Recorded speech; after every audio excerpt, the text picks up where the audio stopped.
રડે છે? નાના રોનક, તમે ઊભા ના થાઓ. તું કેમ રડે છે? શું શું શું થયું તને? થયું નથી રોનક, પણ એક તો તમારી આ હાલત અને ઉપર જતા મમ્મીનો સ્વભાવ થોડોક તીખો છે ને, એટલે રડાઈ ગયું. કસમથી બીજું કાંઈ નથી થયું. મમ્મી કઈ કહ્યું તને? એ તો રોજ કહે છે ને, સવારથી સાંજ સુધી મમ્મીને મારા ખોંચા કાઢ્યા વગરનો કોઈ કામ નથી. ખબર નહીં મેં એવી તો શું ભૂલ કરી છે કે મમ્મી મારી પાછળ પડી ગયા છે. રોનક, પ્લીઝ તમે જલ્દી સાજા થઈ જાઓ તો આપણે આપણા ઘરે છે.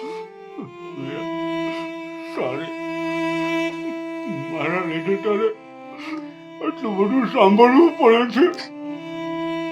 નહીં, એક કામ કર, મને છોડી દે, તારા પિયર હોઈ જા. બિલકુલ નહીં. કેવી વાત કરો છો તમે?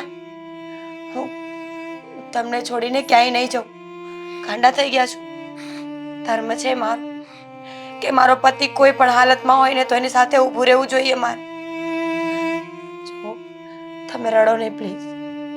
હું જ ગાંડી છું કે રડતા રડતા તમારી સામે આવી અને તમને પણ દુખી કર્યા ને મેં.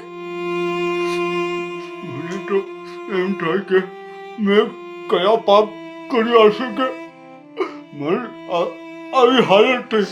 મેં કોઈનું ખરાબ નથી કર્યું, તો પણ ભગવાને મારી સાથે આવું કેમ કર્યું? મેં રોનક, રોનક, રોનક પ્લીઝ, પ્લીઝ રોનક, તમને મારા સમજે આવું ન કરો. જો ઘણી વાર એવું બનતું હોય છે કે માણસ કોઈ ભૂલ ન કરે ને એની પણ એને સજા મળતી હોય છે. નિર્દોષ માણસોને સજા મળવી એ કોઈ નવી વાત નથી. તમને સજા મળી છે એનો મતલબ એવો બિલકુલ નથી કે તમે પાપી છો, ખોટા છો કે ગુનેગાર છો. આજ નહીં તો કાલ. મને વિશ્વાસ છે કે ઈશ્વર બધું સારું કરી દેશે. તમે બહુ જલ્દી સાજા થઈ જશો. અને આઈ પ્રોમિસ કે હું તમને છોડીને ક્યારેય નહીં જાઉં. ઓકે? ચાલો હવે, રડવાનું નથી, ચૂપ થઈ જાઓ. નાના બાળક છો તો રડવું આવે છે? સોરી. તમે શું કામ સોરી કહો છો?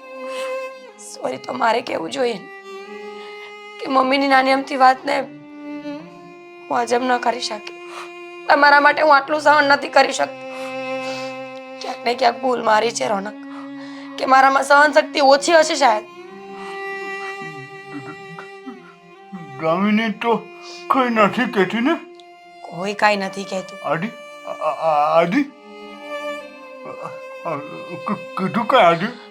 નાના રોનક, શું કહેવાના આદિભાઈ મને? એ તો મારું ધ્યાન રાખે છે. દામિની બેન પણ મારું ધ્યાન રાખે છે. બસ એક આ મમ્મી થોડો ઘણો ગુસ્સો કરે છે ને એને હું સંભાળી લઈશ. ઓકે? ચલો હવે તમારે દવા લેવાનો સમય થઈ ગયો છે તો કંઈ ખાવું છે? જો કેટલો પરસેવો વળી ગયો છે. તમે આરામ કરો, હું તમારી દવા લઈને આવું.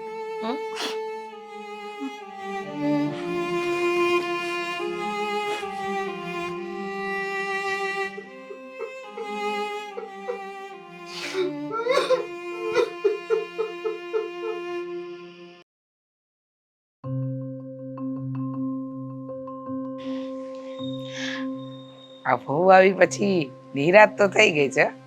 ટાઈમે જમવાનું મળી જાય છે ને બધું ટાઈમ ટુ ટાઈમ થઈ જાય, આપણને ચિંતા કાંઈ નથી. હા તો ચિંતા સાવ જતી રહી તો કેવું લાગે? એટલે આ જુઓ, ભાભી કઈ વસ્તુ ગોતતા હતા ને હું છે ને એની મદદ કરવા માંગતો હતો, તો એને લાગ્યું કે હું કઈ ખરાબ વાત કરી રહ્યો છું એમની સાથે. હા તો એનાથી દૂર રહે ને, પણ તારે રોનકને ઘરમાં લાવો તો લઈ આવ્યો ને. ભાઈને તો લાવ્યો, પણ એમને કહી દઉં છું કે આ છે ને એક વાત મનમાં હવે ચાલી રહી છે. શું? તમે ઘણી જગ્યાએ મારી વાત ચલાવી પણ કોઈ જગ્યાએ મેળ નથી પડતો મારો. હા, ક્યાંથી મેળ પડે? કાંઈ કામ ધંધો કરે બેટા તો કોઈ પોતાની દીકરીને આપે ને. બધાને ખબર છે. અને આપણા સમાજમાં તો ઠંડેરો પીટાઈ ગયો છે કે હો આ રીચાબેનનો દીકરો આદિત્ય તો કોઈ કામ કરતો જ નથી. કામ અને ધંધો બંને હવે ઘરે જ આવી ગયું છે તો પછી હવે કોઈ ના પાડશે? આ બેંક ઘરમાં આવી છે. હા રોનક કમાઈ રહ્યો છે મને ખબર છે. એ ખાટલે સૂતો છે ને છતાંય એની ઇન્કમ ચાલુ છે. પણ એની ઇન્કમથી તને કોઈ છોકરી નહીં આપે ને બેટા. સમજ્યા નહીં કે હું શું કહેવા માંગુ છું? ખરેખર ના સમજી. સમજાવ તારી ભાષામાં સમજાવ એટલે હું સમજી જાઉં. છોકરી તો કોઈ આપે એમ છે નહીં, બરાબર? એટલે આપણે કોઈ બહાર લગ્ન કરવા નથી, બરાબર? એટલે મેં વિચાર્યું છે કે શું મીરા વિચાર? સાથે જ દેરવટું. સમજ્યા? બરાબર? બુદ્ધિ બેર મારી ગઈ. કેમ? હા અરે સમજો તમે, રોનક જાજુ નથી જીવવાનો. આ મોટાના દિવસો પાકી ગયા છે. શું બોલે છે તને ભાન છે? હા મને શું વાંધો હોય એ જીવે તો? હા, પણ દેખાય છે મને સામું કે આજ નહીં તો કાલ ફટાકડી ફૂટવાની છે. આદિ તારું મોઢું બંધ રાખીશ. આ તો પછી કાલ સવારે ભાભીને મતલબમાં મીરાને તમારા ઘરમાંથી કાઢી મૂકવી, રાખવી, સાચવવી, વિધવા કરવી, શું કરવું કઈ ખબર પડશે નહીં. તો પછી હું તો કહું છું કે ભાઈ સાથે છૂટાછેડા લઈને મારી સાથે લગ્ન કરાવી દો એટલે ઘરમાં ને ઘરમાં. અને આમ જો કાંઈ ઉપાધિ જ નહીં. મને ગમે છે તો પછી વાંધો શું છે? વાંધો હોય ને ભાભી છે તારી. હા હજુ તારો ભાઈ જીવિત છે, હયાત છે. અને એ ના ભૂલતો કે મીરા રોનકને બહુ પ્રેમ કરે છે અને આ ઘરમાં છે ને એ રોનક માટે જ રોકાઈ છે. અરે હું લઈને આવ્યો છું એમને. મેં સાચવવાની જવાબદારી લીધી છે લોકોની. હા તો તારા ભાઈને સાચવવાની જવાબદારી લીધી છે, ભાભીને નહીં. એને પણ સાચવીશ જ ને. હું એને સેવા કરવાની ના થોડી પાડવાનો છું. ખાલી ફરક એટલો છે કે પતિ બદલી જશે. રમકડું છે. હા રમકડાનો ખેલ છે. રમત રમાઈ રહી છે કે લો આજે મોટો ભાઈ અપંગ થઈ ગયો છે, લકવાગ્રસ્ત થઈ ગયો છે તો નાના ભાઈ સાથે જીવતા જીવત જ લગ્ન કરી જ લ્યો. હા તને લાગે છે મીરા રાજી છે આ બાબતમાં? અને રાજી હોય ને તો પણ હું તારા લગ્ન એની સાથે નહીં થવા દઉં. એને ગાલ ઉપર હાથ ફેરવ્યો તો મને. સાચે બોલું છું. હમણાં થોડી વાર પહેલા જ્યારે વાત કરી ને ત્યારે કસમથી એ પ્રમાણે મને એવું લાગ્યું કે એમને મારા પ્રત્યે થોડું ઘણું તો હશે જ. હા વાત કરશું ને તો વાત આગળ વધશે. પહેલા તો એ ના જ પાડશે. તું દિયર છે. હા દિયરના હિસાબે તારા ગાલ પર હાથ ફેરવ્યો હશે. તું ઊંધું વિચારે છે. મસ્ત હાથ ફેરવ્યો હતો અને એ હાથને તો હું ક્યારેય નહીં ભૂલી શકું. અને આ હાથ નહીં તું ક્યારે નહીં ભૂલે. મમ્મી ખોટી વાત નહીં કરો એવી. હાથ બતાવીને ડરાવવાની જરૂર નથી. હવે હું કઈ નાનો નથી કે તમારા ધમકીઓથી ડરી જાઉં. એટલે તું પણ આ વાતને ભૂલી જ જજે. ધમકી નથી આપતી. ચેતવણી આપું છું. હું ચેતવણી આપું છું. લગ્ન કરવાનું છું. ભાગીના ઘર છોડીને ભાગી જઈએ બંને એવું ના કરતા. કહી દઉં છું ભાભી સાથે મારું સેટિંગ થઈ જશે.